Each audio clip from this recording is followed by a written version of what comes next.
તો પાછા આવી ગયા છે જમવા સાંઈ સાગર.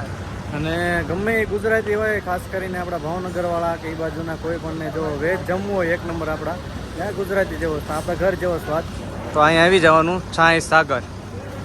આ કોઈ સ્પોન્સર વિડીયો નથી, એટલે આપણા જે વિડીયો જોતા હોય એને જમવામાં, કારણ કે ગોવામાં ઘણી બધી તકલીફો પડતી હોય કે જમવા બીજે જાય હોટલ તો એટલો બધો સ્વાદ ન આવે, આ મજા ન હોય એવું થાય.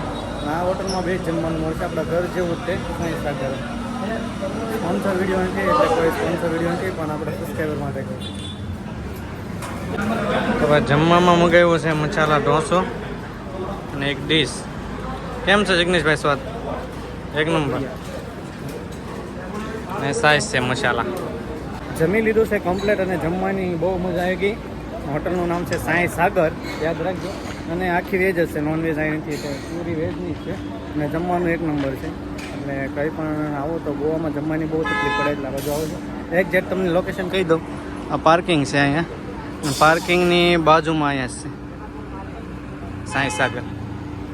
આ પાર્કિંગ છે મોટો જબરો, અને સામે રોડ છે બાગા બીચ. યાદ રાખી લેજો, બાગા બીચ સાંઈ સાગર હોટલ.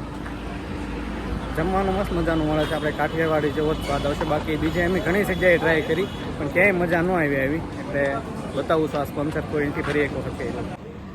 તો ભાઈ બધા ગ્રુપમાં પૂછી લઈએ, જમવાનું કેવું હતું ભાઈ? જમવાનું કેવું હતું? એક નંબર. ગોવામાં ગમે ત્યારે આવો, આ બીચ ઉપર સાંઈ સાગર જેવો સાંઈ સાગર માં જ અને એમાં જ જમવાનો આગ્રહ રાખો. ખરેખર ગુજરાતી અને પંજાબી અને ઢોસા ગોવિંદભાઈ ને પણ એટલા બધા ફેમસ હતા એની વાત જ જવું. મજા આવી ગઈ. તો ભાઈ ગમે તે કોઈ પણ ગુજરાતી આવો, ઘણી જગ્યાએ એમ પણ ટેસ્ટ લીધો છે, પણ આવું જમવાનું ક્યાંય નહોતું. એટલે જમવામાં શું છે, ગુજરાતીઓને આપણે વધારે તકલીફ પડતી હોય છે. હોય પણ નોનવેજ ને એવું બધું મિક્સમાં હોય. અહીંયા પૂરી વેજની જ છે આ હોટલ, એટલે અહીંયા આવી જવાનું જમવામાં.